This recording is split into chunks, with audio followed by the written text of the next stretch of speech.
So today's guest is Otto Thorwarth. What's going on, Otto? Not a lot, man. Man, how's life treating you? Good, good. Doing good? Yes. Awesome. Yes. So, so I guess let's start off with being a jockey. You no longer race, correct? Correct. But you still ride. Yes. How long did you race? I raced about 15 years, I think, total. I started in 1990. Okay. And I quit riding, full time around 2006. Okay. All right. So yeah, I guess when I really got to know who you were, I was a kid working at Lockwood's here in town. Your dad used to come in all the time and hang out. Yeah, we spent a lot of time in Lockwood's. But about the time that you were off all kinds of different places racing and riding and whatnot, I didn't see you a whole lot. You drift in every now and then, but he would come in, I don't know, a couple times a week, 2 or 3 times a week and hang out. So he's a neat fella. I enjoyed talking to him. Yeah. All that old usual crew that would come in and hang out, Mr. Kimry. There was a great group of guys. Pete, Junior. I mean, man, I grew up in that store basically. Yeah. I think most of Hot Springs grew up in that store. I think. Yeah, it was fun. Oh man, that's crazy. Coates was an awesome guy. He was, and then Red Tuggle that managed it for so many years. Red was I don't think I could do fractions in my head now if it wasn't for Red. But he would quiz you, he'd say, okay, what's you got a coat that's $30 and it's 15% off, how much is it? And he would expect you to know, tell me now. So you had to figure that out on the fly.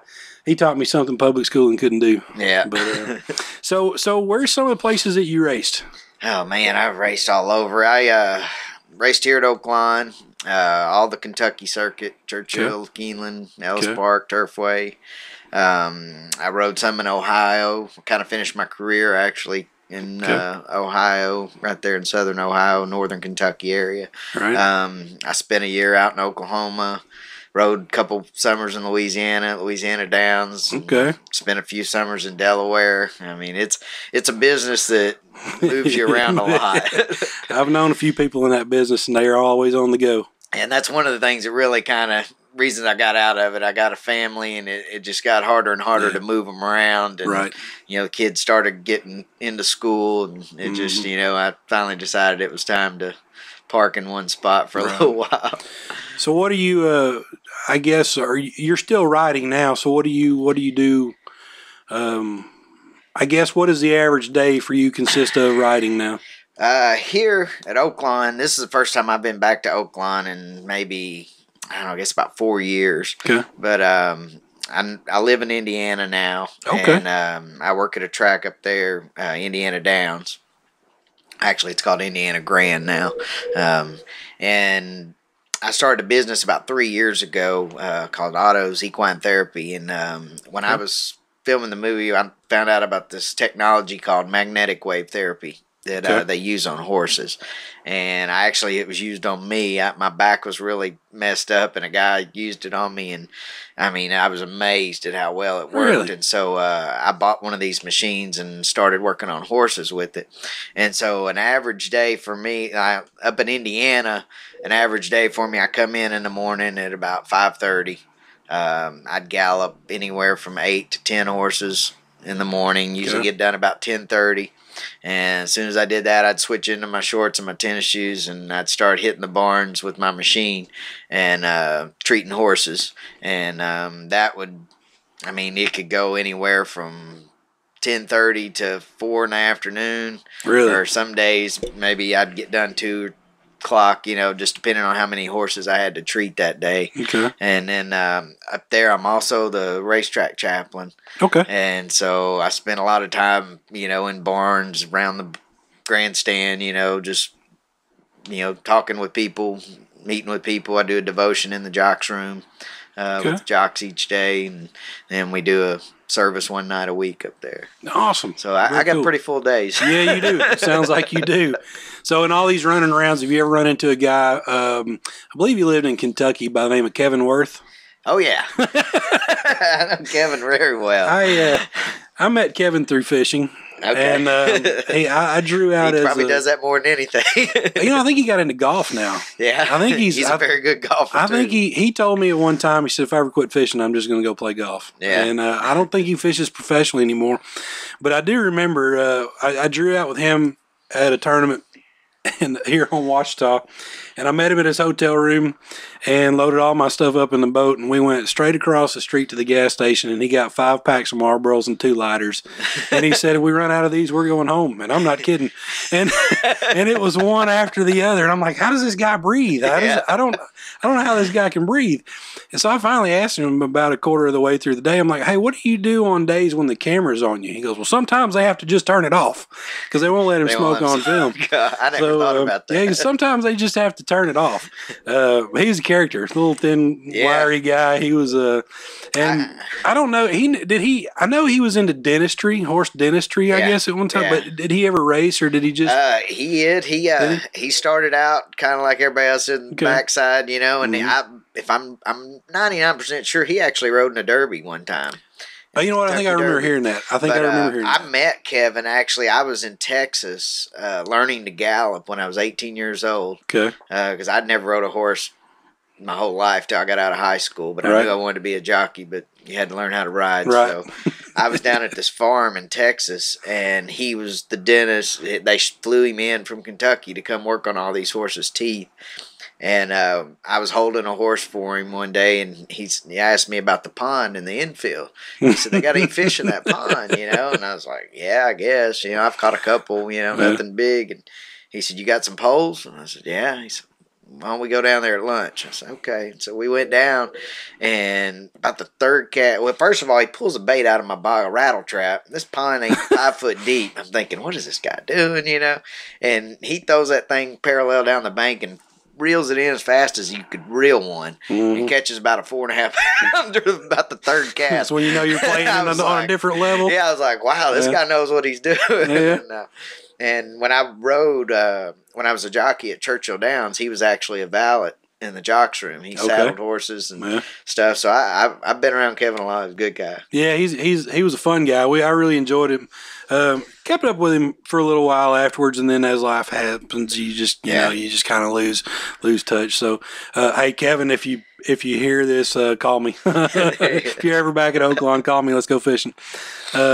So back to this magnetic therapy. What is?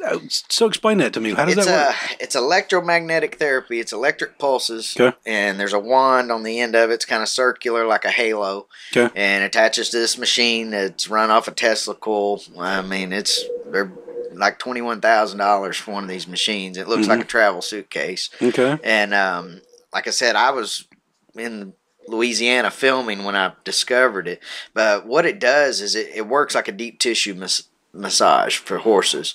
And it gets places that your normal magnetic blanket or, you know, even rubbing on a horse aren't going to get. Right. And it works fantastic like for stifles and hocks when horses have problems there, because there's not a whole lot you can do rubbing wise on them there. And man, it does wonders. I mean, I had a lady right before I came down here in Kentucky called me, and she said, hey, a friend of mine gave me your name, you know. She said, I got this mare. She's 25 years old. And I'm thinking, oh, Lord, you know, that's an old horse, you know. And she said, they're telling me we're going to have to put her down, you know. Her stifle's locked up, and, you know, I was just wondering if you could do anything for her. She's like family, you know. And I'm thinking, man, if she's to the point where the vet's telling her we're going to have to put her down, I don't know if my machine can help her. You know? But she said it was a stifle that was locking up, and this machine works fantastic on stifles. And so I told her, I said, look, I'll come out and we'll look at her and see what we can do. And I came out, and this horse, I got video of it. She was literally just, that leg looked like rigor mortis had set in. I mean, she was just dragging it behind her. I mean, it was stiff as a board. And I had my doubts, I'll be honest. Right. And I told her, I said, let's do 3 treatments, you know, and we'll put a day in between each of them. And I did. And after the second treatment, the 4th day, she calls me, and she's like, I gotta have your nut, she goes, can I send you a video, you know? And I was like, sure, you know. And she sends me a video, and this horse is bucking out in the paddock trying to kick the other horses. And I'm like, is that really her? Wow. She's like, yeah. And after 3 treatments, this horse was walking as good as you'd want one to walk. So, I mean, it's an amazing thing. I use it on myself all the time. Oh, that was going to be my next question is, can humans use this? Yeah. Because I've got lower back issues, partly because my lower front's If I would lose about 10 pounds, my lower back would be better. Yeah, a lot of chiropractors are starting to put them in their practices now. The guy that I get my machine from was telling me they have a smaller model, built more compatible human size. I mean, this thing of mine goes on wheels, and because you're treating 1,200 pound horses, Right. Yeah. But it works fantastic. Cool. So I guess through your riding career, what's your favorite track? Keeneland. Really? Keeneland. I always love riding at Keeneland. Actually, a lot of the riders now don't even know it. When I first started riding at Keeneland in the early 90s, they didn't have an announcer. They would run their races. It was like a old school thing. Right. And so when they broke out of the gate, there was no call all the way around. And when you turn for home at Keeneland, everybody who doesn't own a pair of binoculars would first see where their horse was. Right. And I mean, it would just be this roar. And usually most of the time you'd want to have your stick in your left hand, because when you turn for home and then people start screaming, the horses would all start lugging in, and you'd have to get them out off the rail. I got you. So they're going away from the people? Yeah, they were going away from all the noise. Yeah. And it didn't matter what race you won, whether you won a 5,000 claiming race or a stake race. When you came back to the winner's circle, man, the people were cheering. And I mean, from the minute you got to the end of the grandstand, the closer you got to the winner's circle, the louder the cheering got. That's cool. And it was and people dressed to the nines there. They got the top hats and the ties and everything. And I lived in South Carolina for a while, and harness racing was big in South Carolina. And when we first moved there, some of my friends, we were driving through some of the back roads, and I'm like, what are those big fields over there? Those are polo fields. Yeah. I'm like, okay, I'm outclassed. I don't, from Hot Springs, man, I don't know anything about polo. Still don't. Never went to a polo race, but their horse racing was different than ours. They did harness racing. And the same way, the people it was like Derby Day here, only they did it every day for race meets there.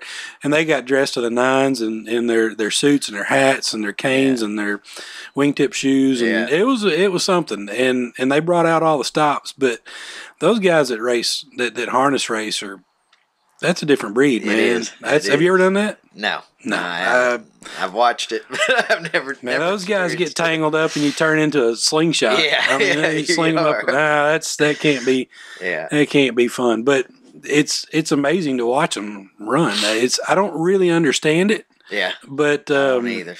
but it's like NASCAR with no roll cage. Yeah, I think that's a good idea. It's a good way to explain. Yeah, it's because they go fast and turn left, and then they're really close to each other with open wheels, and they get tangled up. No and it's inside a mess. rail, really. Not really, no. Pylons around there. Yeah, it's a mess. Yeah. But, the thing I never understood with it, and I've never really met anybody to ask them the question, is the riders, or the drivers. Mm-hmm. You see guys your size, and then there'd be a guy, a little bigger than me, and I'm like, do they got a ballast on them? But they said it has to do with the axles, that it doesn't matter. Really? And I'm like, it just, to me, if you had a guy that weighed 110 pounds and a guy that weighed 250, you think the guy with 110 would have an advantage, but they say that the weight doesn't matter on those. I don't understand. They ought to ask the horses. I wish we could inquire that, put that into thoroughbred racing, where the weight didn't matter. I think that if you ask the horses are going to rather pull you than me. I guarantee you. I don't want to pull that big dude all the way around, 4 laps. But that's pretty cool. So for those of you that are listening, you guys by now figured out that Otto is a jockey, but jockeying and your faith led you to something else. It did something pretty amazing. It is amazing. Pretty amazing. So what did that lead you to? Okay. And by the way, there's water right over there if you want to bottle water. Awesome. It's a really awesome story. We got plenty of time, right? We got all the time. You got all the time you need. All right. In 2005, I had gotten burned out on racing. Fighting my weight, moving around from town to town, and I decided to take a break. And so I moved back, came back. Well, I didn't move back. My family was here. Came back to Hot Springs and during that time, I was going to First Baptist Church, and I met a good guy that was in my Sunday school class, and we quickly, became best friends. He was an avid duck hunter and liked to fish and stuff, which I'm a big outdoorsman. Mm-hmm. And so we hit it off real quick, and he had just opened up a car wash in town, and he needed somebody to manage it for him because he was in chemical sales, and he was always on the road. So I took the job, and about 4 or 5 months into it, we were in church one day at First Baptist, and actually we're in Sunday school, and we're in our class, and it was like the young professional class. Everybody was, probably in their 30s. When I was riding, I fit in well because everybody in there was making six figures just about. Right. At this point, I wasn't, but it didn't matter because everybody remembered me as the jockey. But anyway, we're in class one day, and this guy comes into our Sunday school class, and he looked like he'd come off a road construction crew. We're all in there in suits and ties, khakis, and he's got on dirty jeans, work boots, and a flannel shirt. He stuck out like a sore thumb. And we're having our, I introduced myself to him, just try to make him feel, comfortable. Right. And then we started class, and we had our study. When we get done, guy leading the class, he says, is anybody got anything they want to add before we close, and this guy ain't said a word all day. He just sat there, and he kind of lifts his hands up, and he says, I just want to know, is there anybody here that thinks there's more than what they're experiencing? And the crazy part was, just 3 days earlier, Spencer and I had been sitting in the car wash and had that exact same conversation. We had said, I just feel like there's more than what we're getting in church. Right. We need to go deeper. We need to dig in. And so when that guy asked this question, we just looked at each other like, did this just happen? Right. And so fortunately, after class let out, Spencer was bold enough to go talk to him. I'm not believe it or not, I'll talk in front of 1,000 people, but you put me one-on-one in front of people, sometimes I get a little locked up, a little shy. But so anyway, Spencer, connected with him, and they started going to lunch and stuff. And what this guy did was he discipled us. He took us to a level of our faith that we didn't even know existed. He showed us, we went through the book of Acts. We sat down. He would come up to the car wash, and we'd have Bible study right there in the office, and we would look at the Bible and actually read it. And, we got to thinking, when we look at it, it was like, if you had nothing else but this book, mm-hmm. You didn't have a pastor or a church to tell you how to live. If you just looked at this book mm-hmm. and tried to live life out of this book, would I be doing it the way I'm doing it right now? Right. And the answer was a clear no. No. Yeah. I was like, no, definitely not. And, you just started seeing it for what it was. And what happened, the word came to life. And, I got filled with the Holy Spirit, and it was just like scales fell off my eyes, mm-hmm. and, and the word, just everything about it just came to life. Right. And so it was a really neat time. At that time, I'd gone back to school out here at the community college, got certified as an EMT. Yeah, so I know one of your one of the guys that instructed you. We were talking. Matter of fact, I borrowed one of the cameras from him this morning. He said, "Who have you got?" And I said, "Otto." He's like, "Otto." I said, "Otto Thorwarth." And he goes, "Oh yeah, he was one of my students in EMT school." So, yeah. So, which is something I didn't know about you. I didn't know that you'd gone to EMT school. Like I said, I've done it all. But anyway, I don't want to interrupt. Keep going. Did that, and so I was working in the village at the time. Up at Hot Springs Village, and up there you don't get a lot of calls. It's pretty quiet. It was a great place to start out, mm-hmm. Because you weren't running all the time. Don't get thrown to the wolves on the first day. Right off the bat. And so we had a lot of quiet time.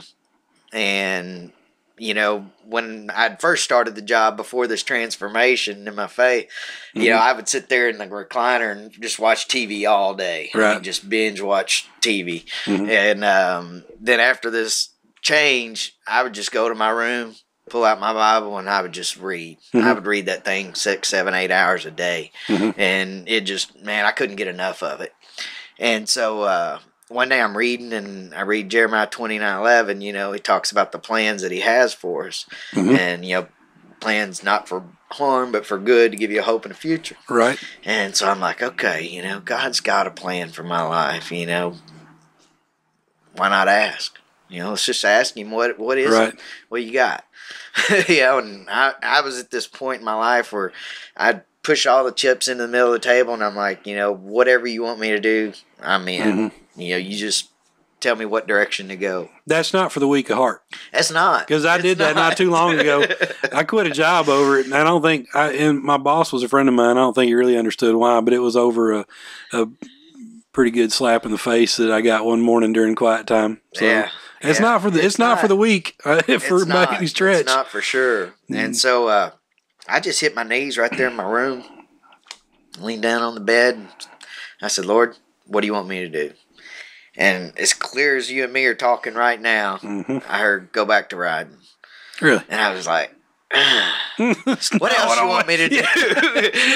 Not that, anything but that. Pick something else. And I mean, I'll be honest, I even questioned if that was really him speaking to me. I was like, that could be the devil, because I do not want to go back to the racetrack. I've been there, yeah, I understand. And so, you know, I got this word from him, and I didn't like it.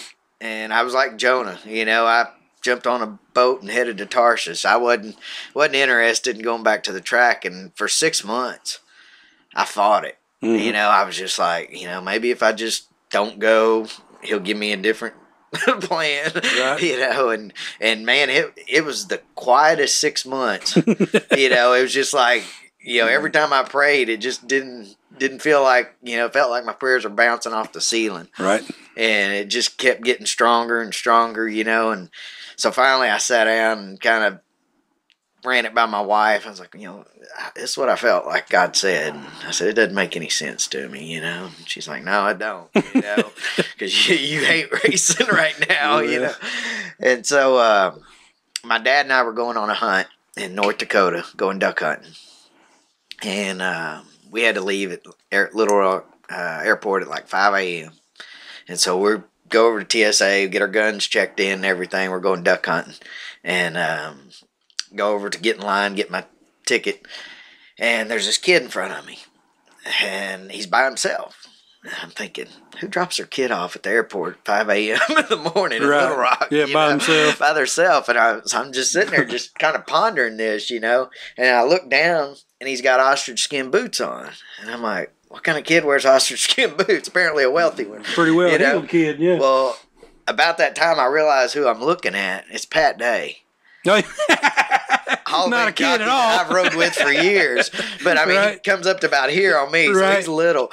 And I hear him talking, and I'm like, what are the chances of this? And Pat, you know, anybody that doesn't know Pat, is very strong Christian, very strong in his faith. Right. And so I thought, boy, is this not a divine appointment, you know? And so he turns around, you know, and sees me, and, you know, we hug. I hadn't seen him in years. And I said, man, you're just the person I need to see, you know? He said, really? What's going on? And I said, well, I've rededicated my life to the Lord, really pushed all my chips in the middle of the table. And I said, I'm in a spot right now where I'm kind of confused, you know? Right. And he said, well, what flight you on, you know? And it turns out we're on the same flight, first leg. And so he says, well, I'll meet you down at the gate. And he said, well, see if I can help. And so I lay it out to him. I said, here's what's happening. Here's what I feel like God's telling me to do. Makes no sense to me, you know? And just as calm and just like the answer just came to him, he looks at me, he said, Otto, he says, you know as well as I do how few people there are on the backside of those racetracks that are willing to share the Lord. He said, I would imagine. He said, if he's calling you back there, I'm sure there's a reason. Right. You know? And I was like, it made sense, but it wasn't really what I wanted to hear. Right. You know, still. And so I went to North Dakota, and about the third day hunting, there was this row of like cedars behind. I think it was used to block the snow in the late winter. It was like on a. I've been in North Dakota, and the wind never checks up. It's just house, you know, like snow block. But I would walk through these cedars during midday, just praying. You know, it was a really neat place because they were nice and rows. You could walk down them, nobody was around. And I was out there praying one day, and it was just like I just felt that it's time to give in, Right. And so I did, and I called my wife. I said, look, I'm going to go back to racing. She's like, are you sure? I said, yeah, I'm sure. Well, we had been trying to sell our house. Once I had a nice house on the lake, more than I could really afford, when I wasn't a jockey. I could afford it fine when I was riding. Right. And so we were trying to downsize, and we'd been trying to sell this house for over a year. And it hadn't, houses are selling on our street for less, for more money, less square footage. And, I'm just scratching my head going, why can't, our house sell? Well, we'd finally just taken it off the market. And I told her, I was like, well, call, realtor, put the house back on the market, and we'll see what happens. And that was like on a Wednesday. I got home the following Saturday, and we already had a contract on the house. Wow. And I was like, okay, I see how God's working this. Stuff starts falling into place when it's supposed to. As soon as I gave that commitment, man, things just started falling. And so we ended up, I was like, okay, where am I going to ride? And I prayed about that, and I kind of felt led to go back up north because I hadn't rode in a couple of years, and I need to get fit again. And I didn't want to do that in front of, people at Churchill. So I decided to go to a smaller track up in Ohio, kind of get my legs under me, get my clock back in my head and everything. And so we did that, and we moved to this. What we did was that once I said I was tired of moving my family. So I looked up to that area, and you had Churchill, you had Turfway, you had Keeneland, you had Ellis, River Downs. There was all these tracks, and I just kind of found the center of them and just put my finger there. I was like, planted yourself in the middle. Vevey, Indiana. What's in Vevey, Indiana? So I went up there. I took a couple days off from work, went up there to try to see if I could find us a place to live, and found my dream home. It was a foreclosure. Actually, we had looked at it when we were here, and it's like, man, look at this place. But it was like $250,000, something I wasn't interested. And then we get up there, and I'm with the realtor, and she's showing me. I was looking for a log home. I'd always wanted a log home, and so we're looking for those. And we just can't find anything, that really feel like it's what we're supposed to get. And so I show her this. I tell her about this house, and she looks it up, and I said, this is kind of what we're looking at, but of course, not in that price range. If you could get something with the land, because it had a little land and it was kind of out in the country. And so she said, all right, let me look tonight, and I'll pick you up in the morning, we'll start again. Well, she comes back the next morning. She says, you're not going to believe this. She said, that house that you showed me, she said, it's been foreclosed on, and I'm friends with the banker that owns it, and he just wants to get rid of it. And we got this huge house for about a fourth of what it was worth. That's amazing. And I was like, all right, God, you're just showing off now. Now you're showing off, right? Yeah. And so fast forward a little bit, we get in the church there, and like I said, I'd always kind of gone to a Baptist, and I grew up in a Methodist church, and so I was ready to stretch myself a little more. So I started asking around. I was looking for a little more charismatic church, and my daughter's first grade teacher, I was talking to her one day, and I said, well, we're looking for a church. I said, she's like, oh, what do you want? And I told her what I was looking for. She goes, say no more. She says, Vevey Assembly, that's where you belong. And she said, that's your church. If you're wanting, that's the one. There's some holy rollers down there, I said, okay, so we'll try that out. Well, we go to this church, and the first day we walk in, we just kind of get in, sit in the back, we're going to check it out. And about halfway through worship, this lady comes up to the front, takes the mic from one of the worship leaders.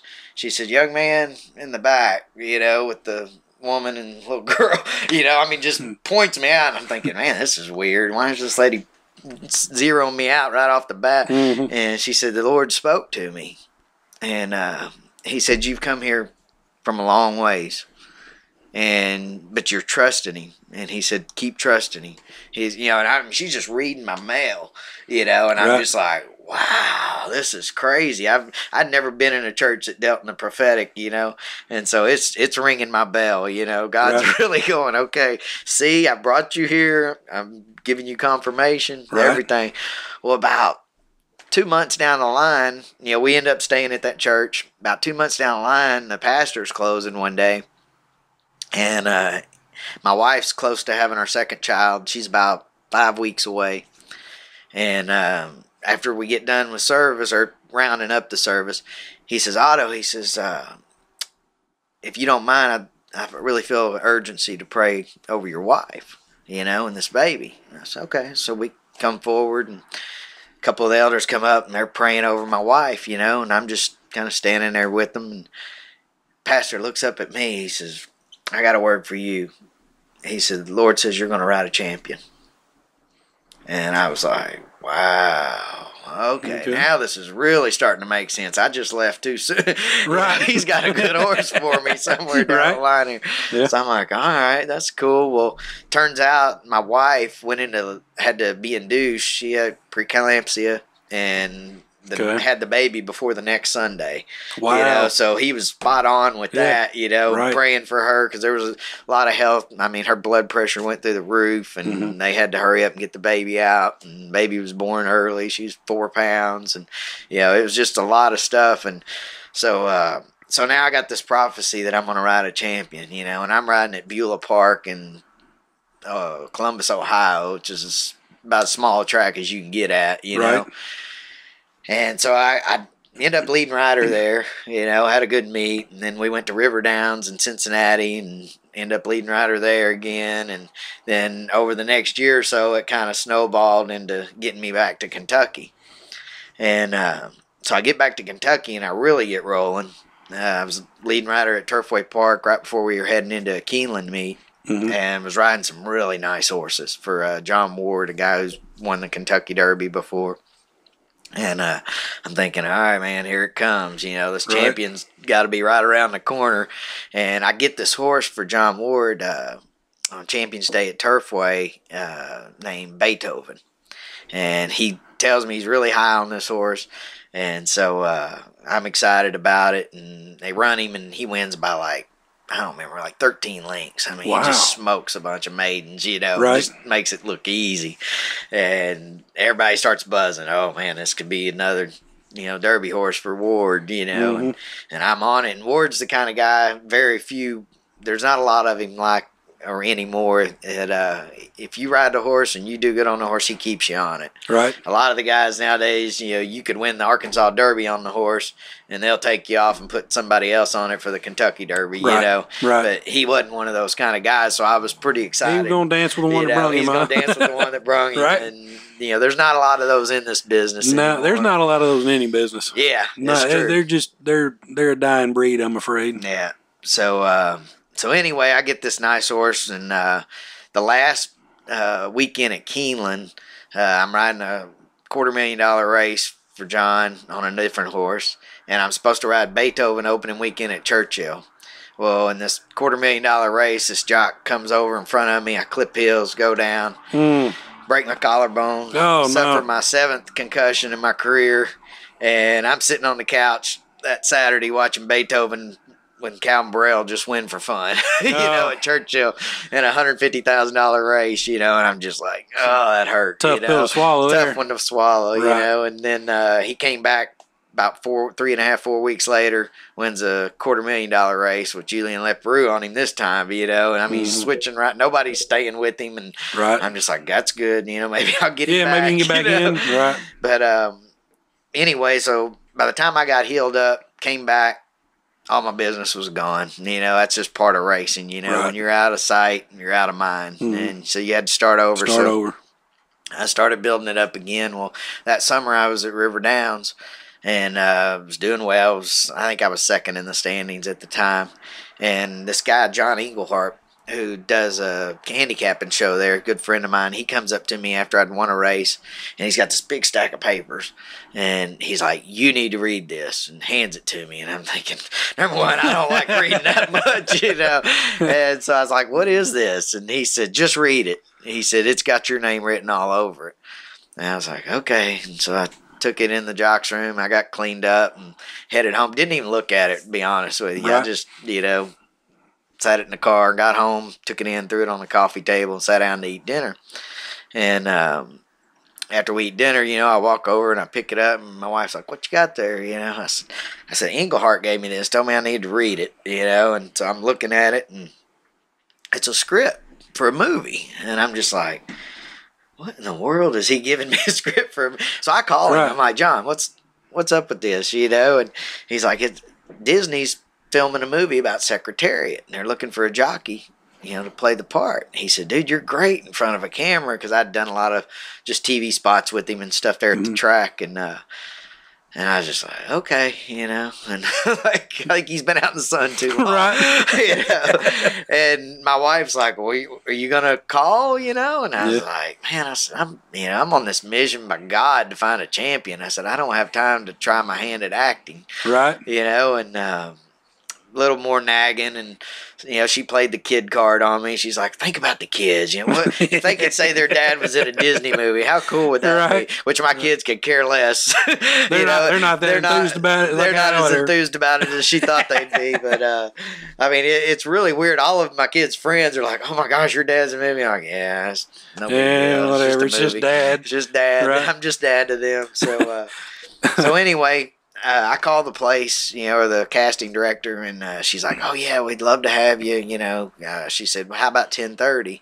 And I was like, "10:30 when?" She's like, "Tomorrow." She said, "The auditions are tomorrow." And I was like, "I just got the script this afternoon." I said, "I hadn't even had time to look." Right. She goes, "It don't matter." She said, "Just bring it with you. You can read it right off the paper."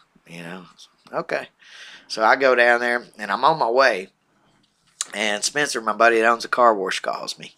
And we probably talked about once every 2 or 3 months. We didn't, talk every day.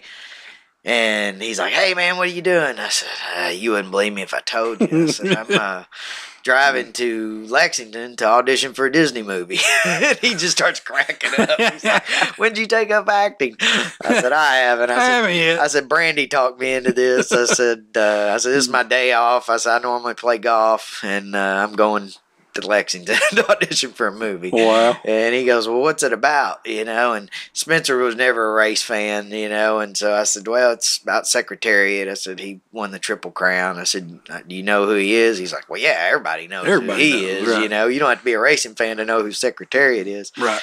And he said he was like one of the greatest ever, wasn't he? I was like, "Yeah, he's pretty awesome." And he goes, "Wait a minute, dude." He said, "Didn't you get a prophecy about 2 years ago about riding a champion?"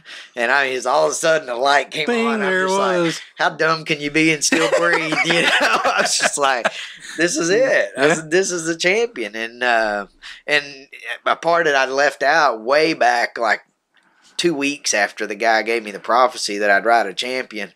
I'm thinking champion, it could be a Breeders' Cup. It could be just a really nice stake horse. Right. But he gets a vision, and my pastor's not a race fan. He doesn't have a clue. Mm-hmm. And he says, "I saw you on this horse." And he said, "You had this, like, thing these roses draped across your lap." And I'm just like, "Oh, gosh, this is a Kentucky Derby, Right. That's the only race they put roses across your lap." So I'm thinking, now I got a big order, Well, then, once again, Secretariat won the Derby. So I'm just like, wow, God. Well, it's weird how all that had to come together, for this to happen. And it did, and I walked in there and did the audition. It went fantastic. I walked out the first day, and this lady, you'd have thought Brad Pitt auditioned for this part. She was like, "Oh my gosh, that was so good," And I'm just like, all I did was read off a piece of paper, I didn't even really put a lot of emotion into it or anything. Right. And at first, my first thought was, okay, I'm one of the few jockeys that came in today that could actually read, because most of them got a don't leg make up on some of them. Yeah, most of them don't make it out of the 6th grade, but I was one of the few that actually graduated. But yeah, God was in it the whole way, and I left that day, and about 2 weeks later, they called me back for a second audition, and I did that one. By then, I had all the lines memorized. I was ready that time when I came in, and did that, and then I left, and I wasn't even home yet. It was about a 2-hour drive, and they called me back, and they're like, "Can you come back tomorrow?" And I'm like, "I was just there," And they're like, "Well, Randall Wallace wants to read with you tomorrow." who was the director. Right. And I was like, oh, this is getting serious Just now. turn around and stay in Lexington and not go home. Yeah. And so, well, actually, I did go back home, but a buddy of mine who's a podiatrist up there, a good friend of mine, Jamie, he's like, all right, we got to study. You know, Right. he kept me up till like 11 o'clock that night, you know, delivering these lines and drilling me, you know.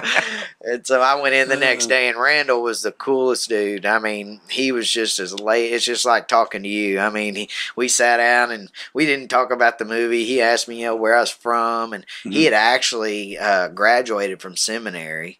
Really? You know, he's like, you know, tell me your story. You know, how'd you get here? And I was like, you won't believe this one. You know? And then once I told him, you know, then I found out he had graduated from seminary, and then he was a believer. Which is, and that's another kind of a bit of a divine intervention. That's not really an industry that's steeped in in faith. Yeah, I hate to say that, but it's true. It's the truth. And and Randall, when you watch Secretariat, all of the spiritual tones that you see through it, from the reading of Job at the very beginning, and Oh Happy Day, and you know, different little things, those were all him. That wasn't in the script. That was little stuff that he kind of add in there, you know. And when they got ready to premiere it, they start testing it, and Disney didn't like it, you know. And so what they did was they put a version with the stuff he had added to it in there, and then a version without, and the stuff he had added into tested through the roof. So they're like, okay, we're keeping it. You know, everybody likes it. At least they went in with an open mind and just said, no, kill it. We don't want that. Yeah. Right. And, but yeah, Randall was an awesome guy to work with. Everybody was. Diane Lane was just a sweetheart. Yeah, I'm a fan. I like Diane Lane. I can't remember all the movies, but the one part that she played that really had turned out to be one of my favorites, and it's really kind of an unknown film for the most part, was Indian Summer. Did you ever see that movie? She plays a widow in the movie, and it's about a group of kids that are adults now that go back to their summer camp. Oh, and their summer camp, the gentleman that ran the summer camp they didn't know at the time, but was retiring. And he wanted to have this select group of kids come back for one more go around. Indian Summer. Check it out. And she's in it and does a fantastic job. The acting in it is really good. It's a pretty neat. I think Bill Paxton was in it. Yeah. So it's a pretty neat film, and you know, a couple of them go throughout the whole movie. They're just like, everything is so much smaller now. Yeah. Everything is so much smaller. I've experienced that. Yeah, so when you go back I come back to my parents' neighborhood and I look at this field that we used to play football on. I'm like, man, that thing used to be, you know, we used to go, you know, on these long, deep routes, and it ain't 50 yards long. Everything's so much smaller now.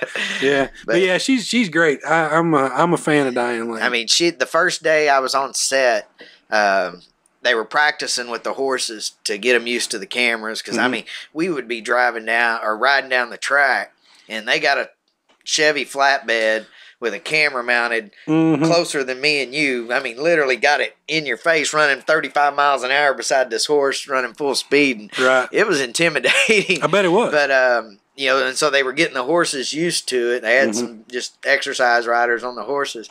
And, you know, and so I was watching that. Well, then she came on the set and kind of walked down past everybody and sat down on the turn and was just watching the horses. And I saw her, and she had on a big brim hat and glasses. She was very incognito, you know, just keeping a low profile. But I was like, that's her. I know that's her. Right. And so I just kind of slipped out, and I walked down there. You know, I'm watching, make sure no security was going to pound on me, you know, when I got near her. But I walked down there, you know, and she had her back to me. I said, Miss Lane? And she kind of slowly looked. I said, I'm Otto Thorwarth. I'm playing Ronnie. Oh, man. You know, and she, you know, introduced herself. I'm like, I know who you are. You know? Yeah. No. And she was just like, these horses amaze me. She goes, I can't believe what y'all do on the back of those horses. And really, that's the whole way it came about when Disney got ready to film the movie Seabiscuit, which I love. Right. Tobey Maguire couldn't ride a horse.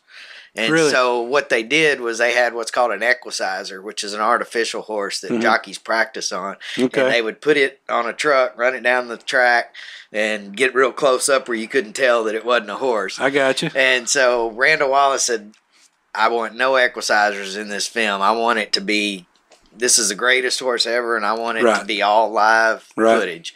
And they're like, well, there's a problem with that. There's no such thing as an actor that can do what these guys do. You know, he said, well, then find me one of those guys that can act. Right. You know, he said, simple as that. Yeah. And, you know, I was thankful Gary Stevens didn't try out for the part. Right. I thought he was awesome in Seabiscuit. But, and he was actually at the premiere when I went to the premiere in L.A. and sat at our table, and you know he was very complimentary. You know, nice. Yeah. So yeah, it was really cool. But yeah, it was an awesome experience. You know, I mean, and then you had I guess John Malkovich was John Malkovich was in it. So how about John? Is he seems to be kind of a mysterious fellow? Yeah, and that's exactly. I mean, you're spot on. I mean, John. He was cool. The very first scene I had in the movie was with him and Belmont in the paddock. They did the scene where he lifts me up onto the horse in the paddock. Right. He didn't know how to give anybody a leg up, you know, so we had to teach him how to throw me up on the horse and everything. But we're sitting out there, and we got out on the set, you know, and I'm just like, holy cow, that's John Malkovich. And I'm fixing to have a scene with him, you know. And so I walk up to him, same as Diane, you know, introduce myself, you know, and you know, I said, look, if there's any advice you can give me, I said, I've never done anything like this, you know. I said, you've been doing it your whole life. So I said, I'm all ears. Don't think, you know, don't be hesitate to, you know, give me any advice you can give me. Right. And he goes, I've been watching for the last week. He said, I've been sitting in the box watching the races. You know, he's real serious. He said, if you make a mistake out there, he said, it might not only cost you the race, but it could cost you your life. Absolutely. I said, you're absolutely right. I said, that's very, you know, most people wouldn't get that looking at horse racing, you know, but he was studying it, you know, for his part. And I said, you're absolutely right. He said, in this business, he said, if you mess up, we just do it again. Do it again. He said, so don't worry about it. I was like, that's good information. I'll take that. Yeah, he's like, he said, believe me, they'll just keep doing it until we get it right. And his scenes, the scenes I had with him, were the funnest scenes in the movie because John, you've seen it more now since like movies like Red and that come out. You're starting to see his comedic side, but for so long he played the sinister, dark, weird character, and he is hilarious. Really, I mean, he was constantly every scene we did together turned into a Saturday Night Live skit. Really, there's actually a scene in the movie that was cut because he just could not do it without joking around. I mean, we had so much fun. It was a scene on a golf course where we're playing golf, and he just kept on and kept on. And after the first couple times, it kind of, you know, I didn't know because he would throw a line in that wasn't in the script, right? And I'd be like, what am I supposed to do with that? You know, and Randall's like, he comes out after the first one, he's like, when he does that, just roll with it. Just keep going. You know, I was like, okay, you know. And so he did it, and I tried to roll with my line, and it didn't really match. And so then he'd do it again, and then I just started throwing them back, and man, we had a blast. It was all just ad lib. Nothing was scripted. Yeah. But when they got ready to put it all together, like this scene really takes away from the story, so it ended up on the cutting room floor. But they did put it on the Blu-ray. Okay. If you get the it's not on the DVD. I don't know why, but if you get the Blu-ray, it's a deleted scene on the golf course. I love watching the deleted scene stuff because that's where a lot of your kind of you get a glimpse into the personalities. You do, like James Cromwell, awesome guy. Yeah. I've got one scene in the movie with him in the diner, you know, where Penny's fixing to try to convince him to invest in Secretariat. Right. And that was another cool thing. Once Randall saw that I was comfortable in front of the camera and in front of John and Diane, he started writing me into scenes. I was only in 2 scenes originally. Really? With speaking parts. No kidding. And Randall, once he saw I could handle it, man, he started writing me in. He's like, hey, I'm going to put you here. I'm going to put you there. And he'd give me a couple lines, you know, and throw me in. And, which was awesome because I got to do it. But we were in this diner in Louisville, Kentucky, and Cromwell's like 6'7". I mean, he's tall, big guy. And so they bring him in, and they wanted to make it look even taller, so he stood on a little crate. And he goes, "Boy, you're going to get a reputation." He says, "If I have to stand on a crate." Right. They brought him in, and in the line, you know, Penny introduces me, you know, which he knows me because I'm a writer, you know, in the film. Mm-hmm. And I said, "They call you Tiny," you know, and it was the line. And I think in that line, I said, "They call you Slim." I messed up my line. I said, "They call you Slim." He goes, "That'd make a lot more sense than Tiny." He just kind of turned around and walked, started laughing. Everybody busting laughing. You know, we had to cut the scene and start over. But yeah, He was really, really fun to be around. You know, and actually the scene in the Belmont Ball where I say I was a lot taller if I stand on my wallet. Yeah.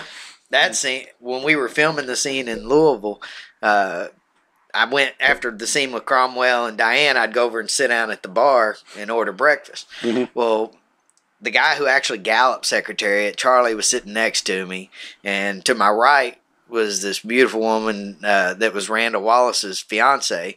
She was just an extra in this scene, and so Randall tells me, he says, "You know, when you get done with this and go sit down," he said, "maybe just like try to act like you're flirting with Elizabeth, you know." And I was like, "Okay," you know. He said, "Just, you know, small talk, but keep it low because, you know, we're filming back there." Right. Well, I'm wired.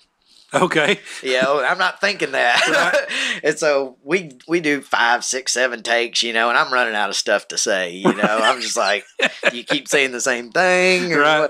And so I go over there and I sit down one time. She's like 6 foot tall, real tall. She looked like Meg Ryan, but tall. And so I sit down next to her, you know, and I look down and look up. I said, "You're awful tall." And she looks at me. She goes, "You're awful short." I said, "Well, I'm a lot taller when I stand on my wallet." And all of a sudden you hear this huge blast of laughter in the back. Awesome. And it's Randall because he's got his headphones on listening to everything. And he comes out there. He said, "That was the best line I've ever heard." He said, "I got to figure out a way to put that in this movie." And so it made it in the Belmont Ball scene. That's awesome.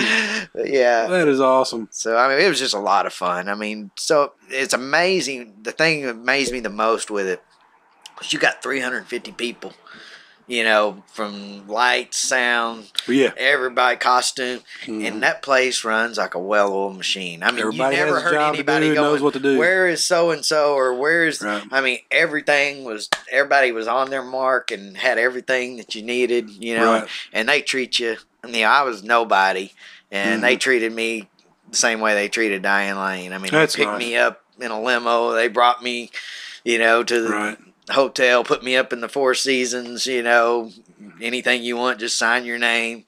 You know, I ate an $85 steak that melted in your mouth, you know, that I would have never had otherwise. That's a life that'll ruin you right there. It would. I've got a friend of mine that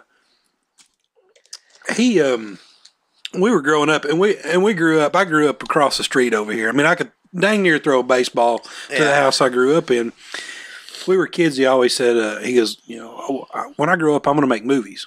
Okay, yeah, I want to be an astronaut too. Yeah. But, you know, cool. And he was very artistic, and he was very. He had an 8mm. I think it was an 8mm camera that he run around with all the time, and he was all the time. You know, we were filming stuff in the woods behind the house, and just generally acting like heathen kids. And making blood packs and special effects and shooting each other in the leg with a BB gun, and, you know, and so he constantly. I mean, that was his deal. Is I'm gonna make movies. I want to make movies. I want to make movies. And we moved away. They moved away. When we moved back to Hot Springs, about 95-ish, I guess, somewhere around there. My mom ran into his mom. In Benton, of all places. And it was like, "Well, what's Johnny doing now?" It's like, he's filming this little movie. It's a little indie movie that nobody really knows much about it, but, you know, who knows what it's going to do. And, well, where's it being filmed at? Well, right here in Benton. Well, okay, well, how are we going to know, you know, what it is? And she's like, "I just watched for a movie called Sling Blade." And, oh, wow. And so, you know, we're all thinking, that's a weird name for a movie, but okay, you know, and, none of us knew. I mean, that was a launching pad for him. Billy Bob Thornton, Rick Dial. So who was the director? I couldn't tell you who the director was, but the guy that I grew up with, his name was Johnny Wilson. Okay. And Johnny is now a digital compositor for Marvel Studios in Hollywood. So I thought you were going to say it was Billy Bob. No. Because he's from Benton. Yeah, he's from around here. Yeah, no, I don't. I knew he was from Arkansas. Never have met Billy Bob, but I haven't either. but Johnny, that was his man. I mean, that was his thing. I'm going to make movies, and that's cool. And he has done. If you pull up his IMDb page, it just reads like a who's who of stuff that he's worked on. Yeah, and like I want to say, and I hope I'm not wrong on this, but I think it was. I think he was nominated for an Oscar for his post-production work in Guardians of the Galaxy. So, it's amazing at how stuff like that, falls into place. Yeah. And nothing takes the place of hard work. But the intersection of hard work and divine intervention and a little bit of luck is pretty amazing how that works out. It is. I mean, that's what, It seemed easier, to be honest, when I first really got on fire for the Lord. It seemed like he gave me stuff a lot quicker. Now he makes me wait. Slower now. Now he's like, all right, let's stretch your patience a little on this one and see where you get, But, I had a couple of them struggles. And I was telling you earlier, when I quit a job over it, I'd actually gotten to, I worked for myself most of my entire life. I mean, I just, with the exception of a few years being a kid, I've always just, done my own thing. And I got the great idea that I was going to go to work for a buddy of mine. And through no real fault of his, I just was not really cut out for it. I was just kind of miserable. I wasn't doing my thing anymore. And I struggled with this and fought with this. And I went to work every day and tried to have the best attitude possible and put my nose down and work hard for them. But at the end of the day, I was just unfulfilled. And I was tired. And I just didn't – I was pretty miserable. And it got so bad that I would get up in the morning, I'd get in the shower, and I'd just start praying, Lord, let me make it through the day. Just let me make it home in about the same condition that I'm leaving this morning, and then we'll worry about tomorrow. And I would do this all the way to work. I drove to Bryant every day, and I was on 70 East between Hot Springs and Little Rock one morning, and this is just kind of going over and over. Lord, just let me make it through the day. Just don't feed me to the wolves today. Let me get through it. And like you said earlier, just as clear as being in the same truck, he speaks and says, you've asked me for the same thing every day for at least a month, and I've given you what you've asked for. But if you want something different, you better start asking for something different. Yeah. And I'm like, did I just hear that? I mean, is that me? Yeah. Is that me talking, or is that, So here again, another couple of weeks, I'm still going through this, I'm just not fulfilled here. This is not really I don't think this is the calling for my life. I don't know what to do. And this same voice keeps coming back and saying, you better ask for something different. Yeah. So finally, it was a Friday morning. It was about 5:30 in the morning. I didn't really know if I was working that day or not. We were supposed to work 4/10s and be off on Fridays, which a lot of times didn't happen. We'd have, we would have some type of call we'd have to go and take care of. And so I was up early, prepared to go, but didn't know if I was going to go. Right. And just kind of having quiet time. And I finally just gave in, and I said, what is it you want? What do you want me to do? Yeah. And just as like he was sitting in the living room, he said, follow me. And I said, okay, where are we going? He said, it don't work that way. I said, it doesn't work that way. So what do we do? I mean, so if I follow you, what's the next step? And he's like, resign.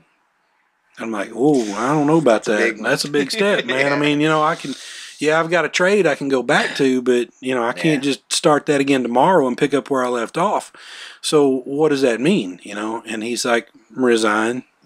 Resign means resign. Yeah, it means quit. So I said, well, how do I do this? I mean, when? He's like, right now. Yeah. And I'm like, I'm not normally. I'm a 2-week notice kind of guy. I'm not a, this is it. And he's like, nope, right now.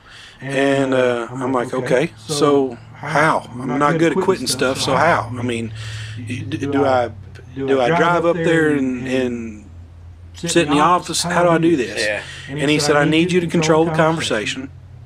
And the only way I think you're going to be able to control this conversation so that nothing gets out of hand is email. I'm like, well, I'm definitely not a quit your job by email kind of guy at all. That's just kind of, to me, that was just kind of taking the chicken way out, And I wrestled with this all day long. He was like, go to the computer, type the email, and send it. I went to the computer and I typed the email at like 6 o'clock in the morning. Yeah. And I sat on it all day long. I'm like, I don't think this is right. I don't think this is right. And finally, like, it was like, I don't know, 4:30 or 5 o'clock in the afternoon. It was like, go hit the send button, idiot. I mean, what are you waiting on? This is what I'm asking you to do. Go do it. And, okay, so go hit the send button, and then I just kind of went off the grid for a while, just disappeared. Yeah. Like, oh man, I don't know what kind of fallout I'm going to get over this. I don't, so, and just kind of played it quiet for a week, and really had no idea what tomorrow was going to turn out like. I still don't. I mean, I'm winging it one day at a time, and the provision is there. Week after week, it just shows up, and it's not that's not a that's not a path for the faint of heart. It will test your faith. He will. When I was really neat story I want to share with you. When I was injured, when I was really getting rolling, I was riding Beethoven, and I get hurt. I was out for 8 weeks, and my wife, about 6 weeks into it. 5-6 weeks into it, she comes to me. She says, I'm not complaining. She said, but I was looking at the checking account, and she said, we got about $800 in the account. And I said, okay. And she said, first of the month, we got $2,300 in bills coming up. She said, I'm just letting you know. Just throwing it out there. Just putting it out there. Yeah. And I was like, all right. Well, I said, gotta work it out somehow or another. I said, 'cause I'm still 3 weeks from being able to even get on a horse. Right. And it was a Wednesday, and I went to church that night. And our church, we had a thing where we had like a quiet time right before the message where you just kind of pray. And, pastor give a minute or two, And I just said, Lord, you know what I need. Is there something I need to do? Tell me. I'm thinking in my mind, is there somebody I need to talk to that can give me a job, give a little money, whatever. Right. And once again, on them clear, direct, no doubt. That's what he told me. There's a lady that has a church out here in Amity, Mary Forsyth. Okay. Hadn't seen her in 10 years. Don't know her phone number, don't know her address, nothing. He says, send her $500. And I was like, all right, I'm asking you for money, and you're telling me to get rid of what little money I got. Right, I was like, that doesn't make much sense. Yeah. Why don't you tell that to my wife, too, while you're at it? Exactly. And so I went home, and that's what I'm thinking. It's going to float like a lead balloon. And I tell my wife, I said, I was praying about that, and this is what I felt like he said, And she sat there a minute, and she said, well, you know what? She says, we ain't going to have the money to pay it anyway.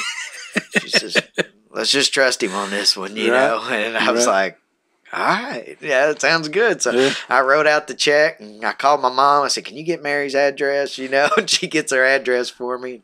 I send it out, 3 days later, I get an envelope in the mail, and it's from, it may not have been 3, it may have been about a week later. I get an envelope in the mail, and it's from John Oxley, who owned Beethoven. Okay. He also owned the horse that I went down on and broke my collarbone. And it says, I open it up, and it says, Dear Otto, I just want to say thank you. I appreciate what you do. You know, you put your life on the line where I can enjoy watching my horses run. You know, and just real nice letter. You know, I understand things happen. He said, I also understand that when jockeys get hurt, there's no benevolence or anything for them until they get back up. He said, please accept this check as a gift of my appreciation for what you do. I was like, oh, all right. You give me a check. I open it up, $5,000. Wow. And I was just like, my wife's sitting across the room, and I'm reading this letter, and all of a sudden, you know, I'm just bawling, and she's like, what happened? Somebody died, you know? Yeah, they come from the IRS, did it. And I just handed it, I kind of slid it across to her, and she looked at it, and she's like, what's this? I said, that's check.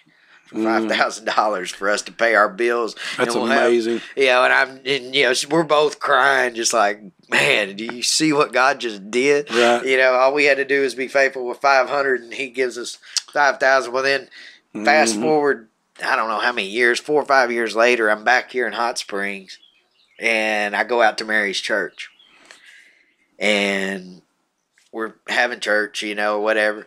And she's the kind of pastor, she tells a lot of stories. And she was telling to build people's faith. And she's telling a story about when they had the school and they had a sidewalk that they were going to have poured with concrete. And the concrete truck came, you know, and he dropped his, you know, chute and everything. He's getting ready. And he says, I need to get a check from you. And he says, it's going to be $500. And she said, well, I don't have it right now, but God will supply. You know, and he said, well, God better hurry up or I'm fixing to load this truck don't flow out of that truck till I get $500. If God don't do it quick. And she said, well, it'll come. It always does. Right. You know, but she said, I don't have it in my hand. And so he's like, well, I'm sorry. I can't dump this, you know. And she's like, okay, you know. And so he starts loading stuff up, and she walks out to the mailbox. Opens the mailbox, pulls out, and there's a letter from me. $500. Really? The day that the guy was there. That's amazing. You know, and amazing. I mean, only God could do something like that. Yep, that's amazing. I mean, it's just, you couldn't write that. You know. So then you got to go back and ask the guy with the concrete truck. Yeah. You do know where this came from, right? Exactly. Yeah. I'm sure it was a great testimony for him. Absolutely. He may have got saved right there. You never know. Absolutely never know. You never know how you never know how it's going to work. You never know how far those ripples spread. Yeah. And where they go to. It's pretty interesting. It is. At what some of the most innocuous, mundane things you can think of that you do, if they're done for the right reasons and in the right manner, what it can be turned into. It's pretty amazing. So. Yeah. So what is that? So where does that leave Otto now? Now, I mean, we're back to writing. Now you're not totally done with film because you just did one here in Hot Springs not terribly long ago. Yeah, I did one here about I guess it's been about 4 years ago. Yeah. Another weird, you know, I went down. I was in a small film down in Waco, Texas. Had a small part, just a faith-based film a church was doing, and I'd met a guy through a mutual friend, Scott Mendez, who's a world champion bull rider. And he got me this small role in a film down there. Right. And so I went down there, and a buddy of mine had just come to town who was a racetrack chaplain. And I was like, hey, you want to take a ride with me to Waco? You know, we'll go down, stay the night. I'm going to shoot this one scene. It was a small part. He's like, yeah, that sounds good. So we went down together. On our way back from Waco to Hot Springs in 6 hours, God just drops a script in our lap. Wow. I mean, gives us the entire story. I mean, we weren't seeking it. We weren't looking for it. It just happened. There it was. And so we get back to Hot Springs, and we're like, okay, what do we do with this? you know, we got this whole outline for a script. I've never wrote a script. He's never wrote a script, you know. And so I was like, well, I guess, you know, we start writing it. So 6 months later, we got the script finished.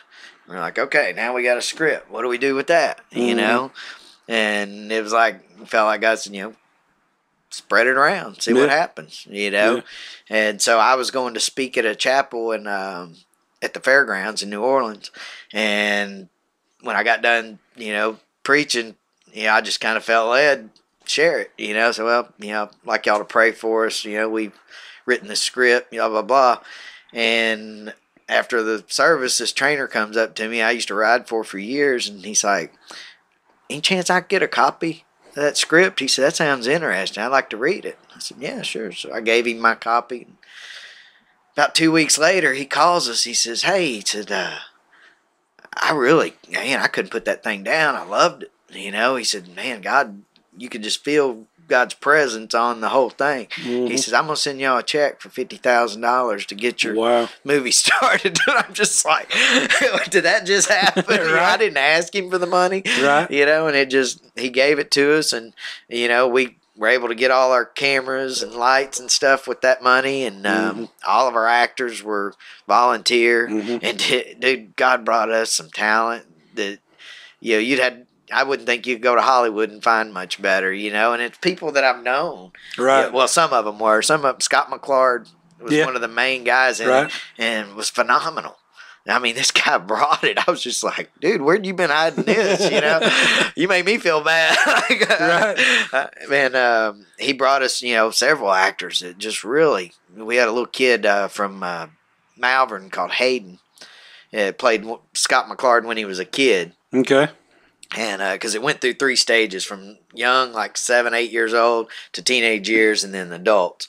And the young kid was just unbelievable. I mean, this kid really belongs in Hollywood. Really? Films anyway. I don't know if he belongs in Hollywood because he's on fire for the Lord. This little kid is. But, he's unbelievable. All the dinner theaters in Little Rock and everything he auditions for, he gets the lead in. Really? I mean, but he had never acted before us. Right. And he's just like, he heard about it through a church, and he's like, hey, Mom, I want to go do that. And she took him, and man, I mean, we were blown away. We were like, wow, where'd you come from? Right. And then his mom ended up playing Scott McClard's wife in the film, and she was just as good. I mean, they were spectacular, but it was a God thing, I mean, he put it together, and it was a neat story. It was basically a modern day telling of the prodigal son. Was what it was. Yeah. And what was the name of that one? Cowboys and Jesus. Cowboys and Jesus. Yeah. Okay. I remember when that was being talked about around town. And had I been in a different position than what I was in, I really wanted to come out and audition for it. And I just was not in a position where I could afford to take the time to go do it. And that's a big, I mean, we had, like I said, with a lot of people. Scott put a lot of time in for nothing because we didn't have a budget to pay him with. Let us use his restaurant. We filmed scenes in McClard's, which was hard to do because all you could do was smell that food. I didn't want to work. I just wanted to eat when I was sitting there. But. Yeah, that's acting is something I'm going to try my hand at one of these days. I've got another friend of mine that I went to high school with that he's kind of reinvented his life as a small. He does small projects locally here in Louisiana and places, and he's been after me. Man, come on, just come do a project with us and audition for it. See if you get the part, and let's just for fun. Wherever it goes is wherever it goes. But you ought to do it. So I'm gonna give it a shot one of these days when I got the time to do it. And I got the Pocket Theater here in town. I've got people that have been on me about coming out and doing that. I'm like, I really don't have time for that because you guys are there like 5 nights a week. Yeah, you're either rehearsing or you're doing a show, and I can't devote 5 nights a week to it yet. Yeah. But I'll tell you, I never would have in my wildest dreams imagined how much I enjoyed acting. I mean, when I was in school, I was an athlete, and the people that were in drama were people who couldn't play sports. Yeah, they were on opposite. That was in my mind.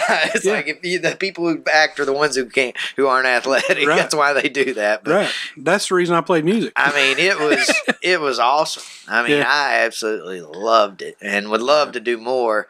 But it's been one of them things, and I prayed about it, and I mean, he did give me the Cowboys and Jesus, and I played a bull rider in that one. Mm-hmm. But I would love to do more acting. I've actually got a really awesome idea for a script. I just hadn't had the time to sit down and write it. Mm-hmm. One of my favorite things to study when I'm in the Word is healing.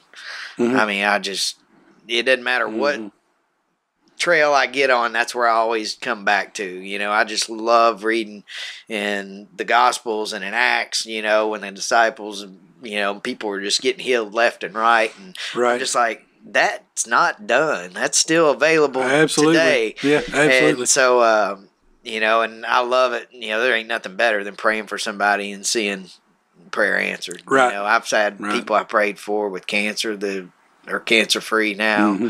You know, I've seen lame legs go sound, and you know, I mean, I haven't seen a blind eye open yet. I tried it a while back. We had a lady come in our church one day. This was a neat story. My daughter had gone to a doctor, and for just a, you know, regular eye exam. She's 10 years old, and they said they saw something on her retina that was very concerning, and it was this disease.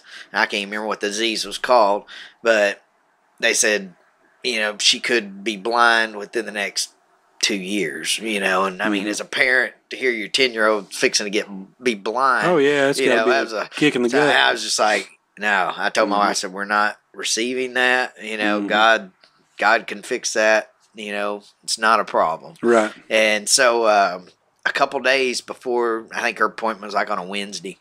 On that Sunday, I'm in church, and I do the kind of the introductory, you know, before church starts. And so this lady comes in our church, and a woman's leading her. I can tell she's blind, you know, and I see her, and as soon as I see her, it's like, pray for her, you know. And I was like, okay, I'll pray for her. And then he's like, no, pray for her. Right. You know, and I'm like, I've got the microphone, I'm, you know, making announcements, and it's just like, you know, and it just wouldn't stop. It's like, I'm like, okay, you know, he's really wanting me to go over there and pray for this woman right like in front of everybody, like right now. And I, you know, it's kind of like to go back to the track. I was kind of, you know, that's a little out of my comfort zone. And this lady in the worship group behind me, as I'm doing announcements, they're getting ready.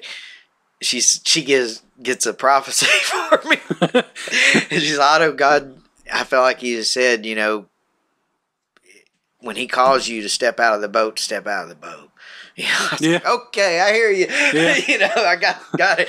So Let me go do that now before lightning strikes. The lady had like a red shirt on, and I'm not thinking, you know, I look, I said, ma'am, the lady in the red shirt. And the one next to her goes, she's blind. I was like, I know that. I was like, I'm sorry. Tell her she's wearing a red shirt, please. I said, I would like to pray with you, you know, and would that be okay? And she, you know, said, yeah, that'd be good. So I come off the stage, walk down there, you know, and I said, I'm just going to place my hand over your eyes. And I prayed for her, you know, and man, I really believed it. I was like, man, God told me to do it. It's going to happen, you know. And so I prayed for her, and I had everybody kind of turn, stretch their hands towards her. And I got done praying, and I took my hand off. I said, can you see anything? And she's like, no. I said, can I pray again? So I did it a second. Jesus did it twice, one time with a blind guy. So I did it again, and still no. And I was just like, okay. I said, well, you know, and I said, don't think just because it hadn't happened now that it's not going to, you know. Right. I said, it's all in his timing. And so I went back and finished my announcements and everything. And after church, I got home, and I was just like, all right, God, you know, what's up with that? Why'd you make, you know, I didn't say, why'd you make me look like a fool? But I'm like, why'd you ask me to do that if you weren't going to do it, you know? And I was like, you know, I know it's your timing, you know, but am I missing something? Did I do something wrong, you know? And I felt like he told me, he says, how did he say it? It was, the seed you sow is the seed you will grow. What you sow, you'll reap. And I was like, okay, that doesn't make any sense to me, really. You know, what I sow, I'll reap. So I kind of let it go. Well, Wednesday, my daughter goes to the specialist in Cincinnati because they're wanting to get on top of this thing with their eyes.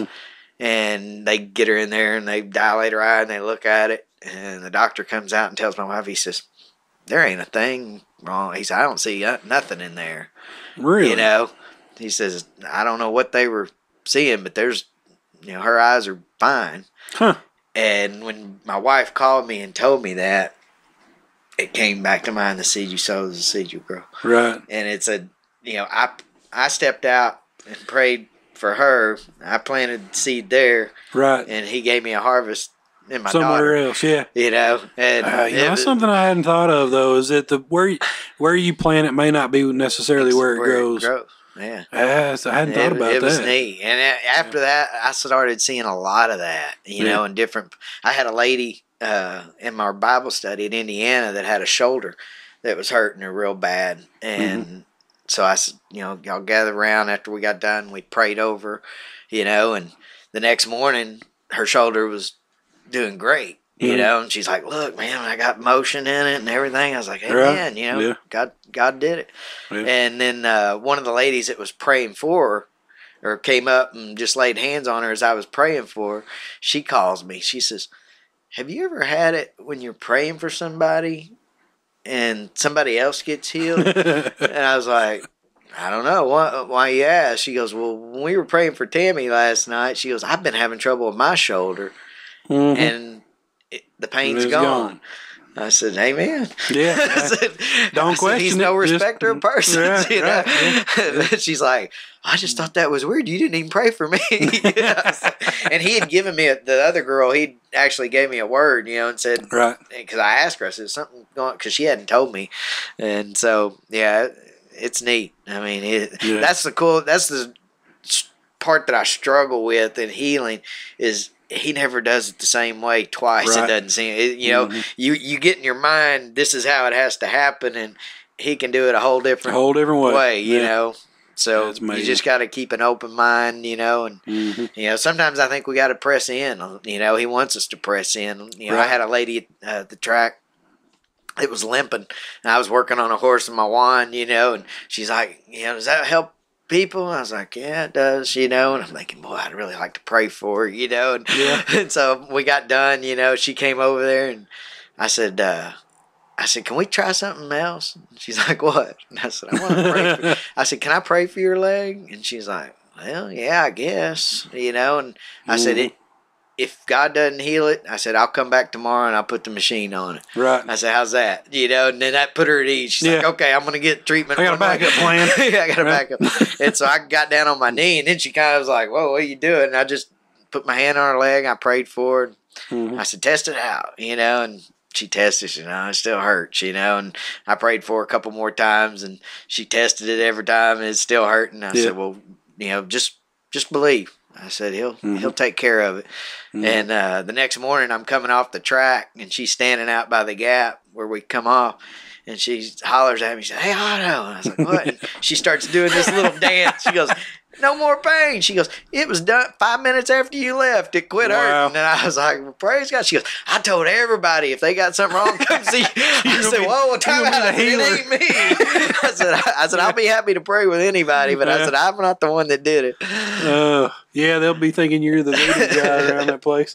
I read a book by Cornel West. He's a professor and kind of an intellectual, I guess. And he was when he was growing up, he was, I guess his father and his grandfather both were pastors, and he had really bad asthma.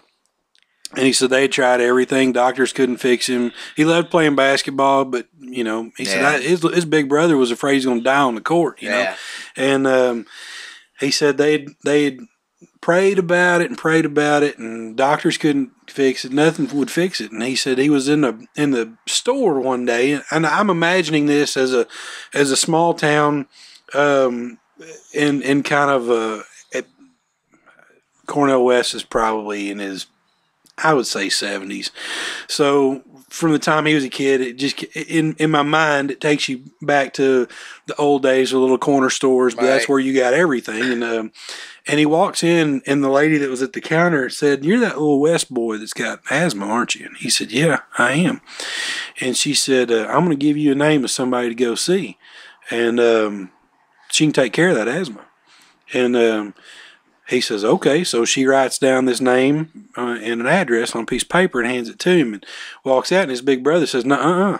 You know, that's voodoo. That's a voodoo woman. We're not doing that.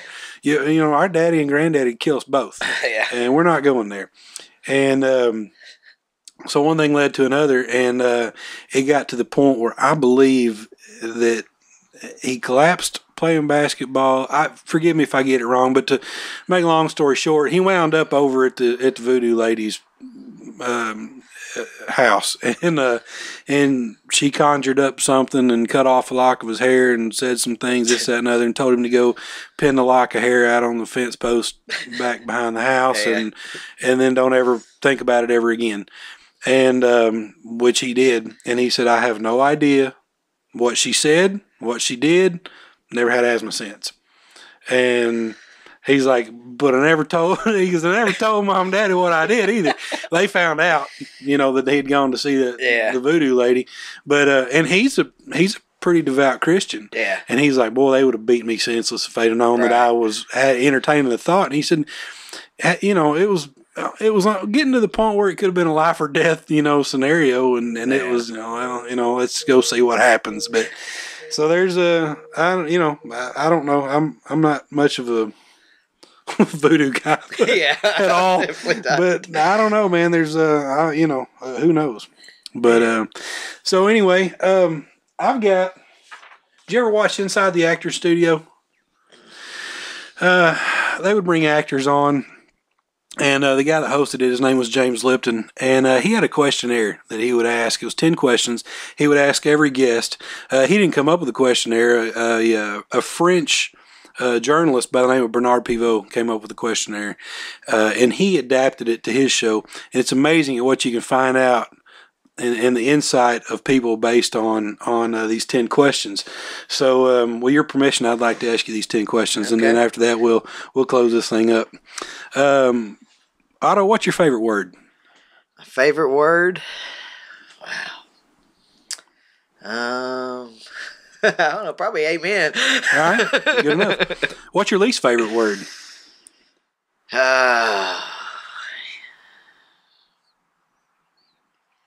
No. Yeah, I don't like that one either. So what turns you on creatively, spiritually, or emotionally? Seeing God move. What turns you off? Seeing people write that off as luck. Okay. At the risk of ruining your reputation here, what's your favorite curse word? And we can go back to the third grade playground. They don't have to be. They don't have to be big, bad, mean ones. I don't know. Probably shit. That's probably what I've used more than anything. Yeah, that's kind of an all-encompassing. What sound or noise do you love? Sound of noise. I don't know. Thundering a dozen horse hooves. Pretty exciting. Yeah. What sound or noise do you hate? The sound of dozen horse hooves when you're on the ground. When your horse has gone down. Depends on where you're at. Depends on where you're at when you hear them. What profession other than your own would you like to attempt? Acting. I guess I would say that. That's fair enough. What profession would you least like to attempt?